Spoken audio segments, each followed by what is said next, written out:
ભાઈ રાવલ ગામ ભોગી ગયો છે અને વિડીયો કેમ ચાલુ કર્યો કહું? એક રાવલ ગામનો ભાઈ છે, હું એને ઓળખતો નથી, ખબર નહીં કોઈક બુદ્ધિ વિનાનો છે છોકરો નહીં એમ તો કઈટીનો છે, પણ વસ્તુ એવી છે એમાં કે એ મને શું કે ખબર કે તારા પાણી હોય ને એટલું બધું હવા હોય ને તો એ કે રાવલ આવીને મને ફોન કરી દે, તારા નંબર નથી મારા પાસે કે તને ફોન કરું, તારા ઘરનું એડ્રેસ નથી જોયું કે તારે ઘેર આવી જાઉં. અને જો આ રાવલ જ છે ને 7 વાર નીકળું દીવમાં, કેટલી વાર? 7 વાર. અને જેટલી દુકાનો છે ને બાયપાસ રોડ ઉપર એ બધાને ખબર છે હું કેટલી વાર અહીંથી નીકળું નહીં. રેડી?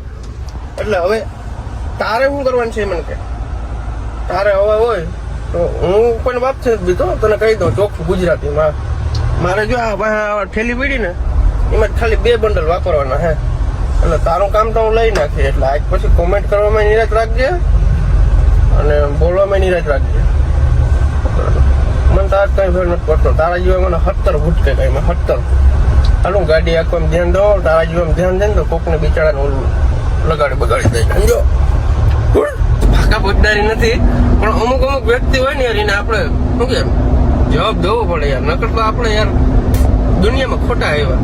ગમે એવો લોટમેન્ટ નો દીકરો હોય ને જવાબ દઈ જ દેવાનો કે આપણે કઈ બાજુને બાજકું નથી જતું. બરાબર? અને તને વિડીયો જોવાની મજા ના આવતી હોય તો અનસબસ્ક્રાઈબ કરી નાખ. તને કે હમ તો હું માતાજીના કે તું મારા વિડીયો જો હે. પણ આ બધી બળતરા સમજ્યા તમે? બળતરા થતી હોય ને એટલે બધી વસ્તુ સામે આવે.